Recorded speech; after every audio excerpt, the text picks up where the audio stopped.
বন্দে মাতরম। Railway hawkers union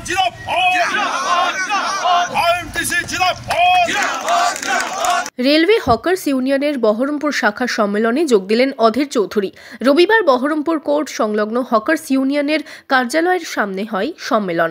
পতাকা উত্তোলনের মধ্য দিয়ে সম্মেলনের সূচনা করেন বহরমপুরের প্রাক্তন সাংসদ, প্রাক্তন বিধায়ক মনোজ চক্রবর্তী সহ জেলা আইএনটিইউসি নেতৃত্ব ও হকার্স ইউনিয়নের সদস্যরা সম্মেলনে যোগ দেন। রেলওয়ে হকার্সদের এক হয়ে লড়াইয়ের বার্তা দেন অধীর চৌধুরী।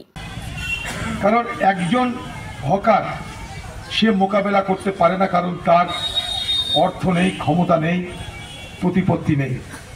কিন্তু সবাই যখন এক হয় তখন তাদের শক্তি হয়, সেই শক্তি তাদের রক্ষা করে, বিপদের সময় মোকাবেলা করতে সাহায্য করে।